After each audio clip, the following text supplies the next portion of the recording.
gars, abonnez-vous ou vous chirez dans votre froc. Je sais pas pour vous, mais les intros les plus courtes sont souvent les meilleures.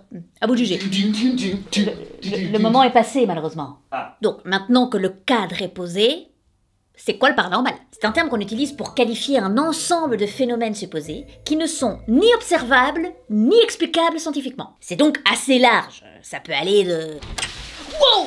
C'est quoi ce truc dans le ciel, là? Wow! À partir d'un moment, il ne dit pas des trucs... Wow! Wow!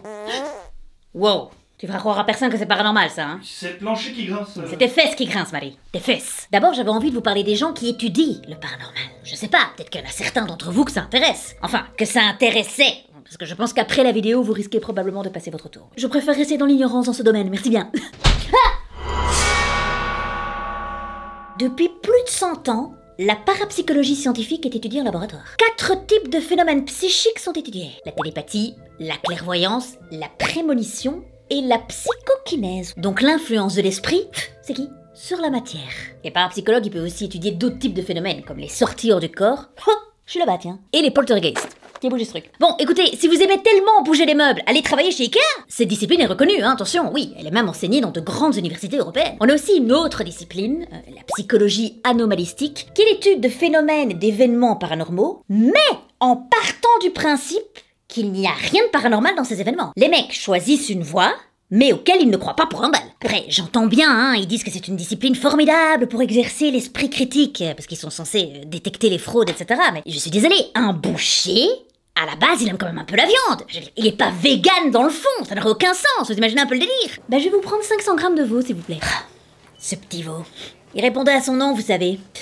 Il me manque, putain. On part toujours sur 500 grammes de baby, alors? Bah, non, du coup. Ça, c'est les mecs qui font de la psychologie anomalistique. Non, mais on exerce notre esprit critique. Est-ce que Elon Musk, Tesla, voiture électrique, et accessoirement j'envoie 2 mecs sur la lune. Le mec, j'imagine qu'il met pas un petit billet sur le pétrole au cas où. Soyez cohérents dans vos choix. Vous nous emmerdez. Alors, il existe aussi des universités qui proposent des cursus très précis sur le paranormal. Bon, allez, on commence chill. On a l'université d'Oslo qui propose un cursus en sorcellerie et en magie, avec une possibilité de spécialisation dans les sciences occultes. Je me moque, mais je pense que c'est très intéressant. Après, ces étudiants, pour rien au monde, je rentre dans leur baraque. Non, mais je peux comprendre le concept. On peut aussi aller à l'université d'Exeter en Angleterre pour suivre un module sur les fantômes, les sorcières et les démons. Allez, on commence à flirter avec la ligne, mais alors, accrochez-vous. Vous avez la possibilité de suivre un module pendant tout l'été. Et ce module est très populaire à l'université de Uppsala, en Suède. Et ce module s'appelle Satan dans l'histoire des idées.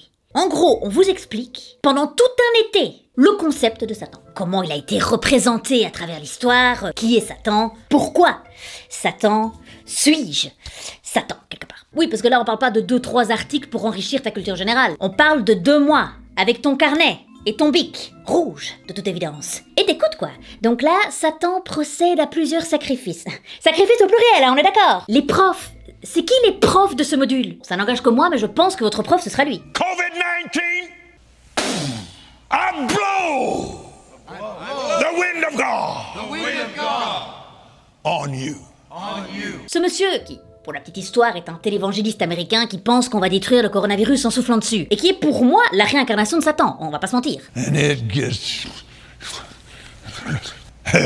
In the name of Jesus, you get back up there where you belong. Boy, up it went. Si, les gars, si. Bon, les mecs en psychologie anomalistique, ils doivent être là. Attention, pas de conclusion hâtive. Non mais regardez ses yeux juste 2 secondes. Sentez l'énergie. The wind of God. En même temps, c'est du paranormal, hein, les mecs. Faut des petits frissons. Si tu fais une vidéo sur le paranormal, mais que tu n'expérimentes pas le mini-vomi, Oh. Par contre, j'ai regardé les chiffres du paranormal, et attention, parce que énormément de gens y croient, hein. J'ai d'abord regardé les États-Unis. Normal, en termes de paranormal, le pays qui est en top de la liste, hein. En termes d'ovnis, de maisons hantées, de créatures mythiques, c'est le top. D'ailleurs, pour parler des ovnis, rien qu'en 2019, ils ont eu 6000 signalements. Alors évidemment, tous ces appels ne constituent pas du tout une preuve, mais 6000 appels si spécifiques, les mecs là-bas sont très très chauds sur le dossier visiblement. Mais alors les chiffres de la France, où il ne se passe quand même rien. Vous n'êtes même pas dans le top 10 des pays qui foutent le plus les boules. Oui ok, il y a eu la bête du Gévaudan. Vous avez eu un chien enragé. Bon, la meuf très mauvaise foi. Non mais excusez-moi, mais aux USA, Ils ont eu Annabelle, une poupée qui a droit de vie ou de mort sur toi. Vraiment la quintessence de l'Amérique, ce truc d'ailleurs. Ridicule à la base, mais qui fout les boules à the end. Je reviens à la France. 70% des Français croient au paranormal. Et 32% des gens disent avoir déjà vécu une expérience extraordinaire. Donc là, il y a une personne sur 3 qui regarde, qui a déjà vécu un truc chelou. Vous allez me raconter ça, hein. Ça me paraît énorme. Donc c'est très simple. Vous commencez votre commentaire par le hashtag je suis la bête de Gévaudan, hein, comme ça je ne doute pas de votre sincérité. Et puis vous me balancez vos doses. Je vais bien dormir ce soir, moi. Un feeling comme ça. J'ai aussi réfléchi au lien qui existe entre la réalité et les films d'horreur. Je m'explique. On a tous ce souvenir dans les films d'horreur où les gars sont dans des situations stressantes et angoissantes et ils font systématiquement le mauvais choix. Prends à droite, droite. Pas là, il est derrière la porte, on voit son ombre. Non, mais regarde pas derrière toi, regarde, il est devant. Allez, c'est trop tard. On s'est toujours dit, bon, ça n'a aucun sens, mais ça sert le scénario, hein. C'est ce qu'on appelle communément Hollywood. Et moi, je peux vous dire que dans les faits réels, on se rend compte que les gens sont exactement pareils. Ils sont à côté de la plaque, tout le temps. Prenons par exemple l'étape de Ouija. Bon, ce jeu, oui, je mets des guillemets parce que pour moi, une chasse au trésor, un blind test, c'est un jeu, hein. Tenter de communiquer avec des esprits qui peuvent potentiellement être des démons. Je sais pas, j'ai envie de te dire, prépare ton petit sac à dos, hein, et va en Suède. Il y a un stage d'été que tu vas adorer. C'est donc un jeu qui permettrait aux participants de communiquer avec des esprits. Cette planche a été créée au 19e siècle par Elijah Bond en Amérique. Alors oui, encore une fois, ils sont dans tous les bons plans ceux-ci, hein. Donc Elijah a créé cette planche parce qu'à ce moment-là, le spiritisme gagnait en popularité. Mais alors pourquoi s'appelle-t-elle comme ça cette planche? Eh bien la belle-sœur de l'inventeur, qui avait une réputation de médium, en 1890, elle fait une séance avec d'autres gars, et là elle demande à l'esprit de lui dire comment est-ce qu'il veut qu'on appelle cette planche, et il répond Ouija, ce qui veut dire good luck.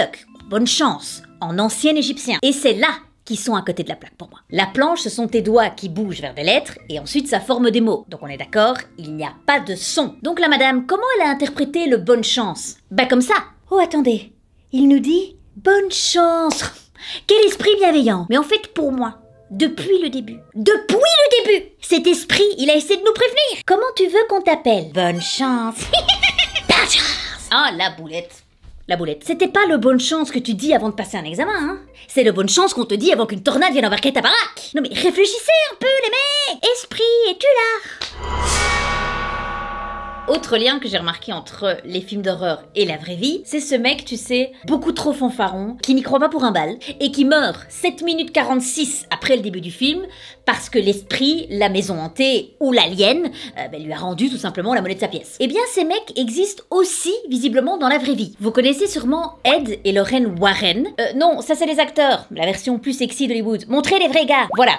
Ben oui, mais j'aime moins. Mais il faut savoir regarder la vérité en face à un moment donné. Pour ceux qui ne les connaissent pas, ce sont des experts en paranormal, et leurs histoires ont inspiré à peu près tous les films d'horreur de ces dernières années.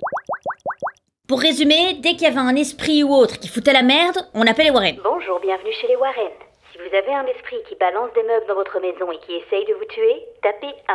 Si une poupée démoniaque veut tuer votre enfant avec un tournevis rouillé, tapez 2. Si vous êtes producteur à Hollywood, tapez 3. Eh bien les Warren, ils se sont dit un jour, on va prendre tous les objets hantés auxquels on a été confrontés pendant nos enquêtes, qui je le rappelle quand même dans un souci de transparence et d'esprit critique. Oui, voilà, ces enquêtes n'ont jamais été prouvées, hein. Mais donc ils ont collecté des miroirs, des statues, et ils les ont rassemblés dans le même musée, le musée occulte des Warren dans le Connecticut. J'ai vu un documentaire où Lorraine Warren y rentre, et alors elle insiste bien plusieurs fois, ne touchez à rien, s'il vous plaît, les objets sont très hantés. Don't ever touch anything, and if you do, let me know.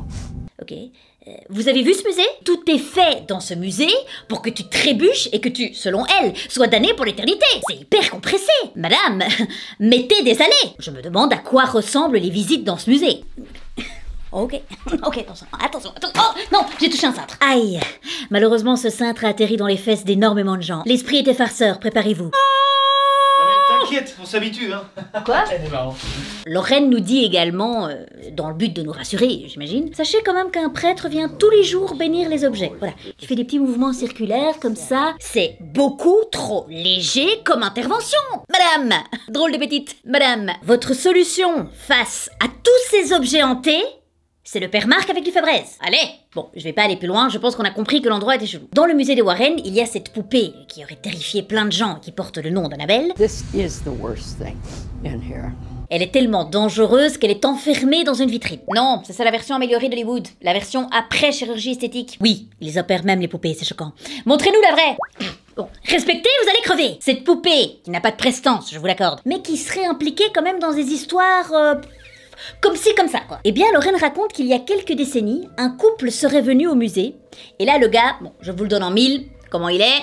Fanfaron. Fanforananatito. Il commence à gueuler, à taper sur la vitrine de la poupée, enfin bref. Les Warren lui demandent de sortir à cause de son comportement. Puis là, t'avais le père Marc qui le poursuivait avec son fébresse, bon, une drôle de scène, quand même, globalement. Et là, écoutez bien, le soir même, le mec et sa copine perdent le contrôle de leur moto, lui meurt, et elle est gravement blessée. C'est cher payé pour avoir toqué 3 fois sur une vitrine, je vous l'accorde. Mais on retient quoi du coup? Poupée sans prestance, mais poupée efficace. Voilà, c'est tout pour aujourd'hui. J'espère que cette vidéo vous a plu. Si c'est le cas, n'hésitez pas à laisser un petit commentaire et à liker évidemment. Merci à vous d'être tous les jours plus nombreux. On est déjà presque 300 000, c'est juste ouf. À très vite, prenez soin de vous. Ciao.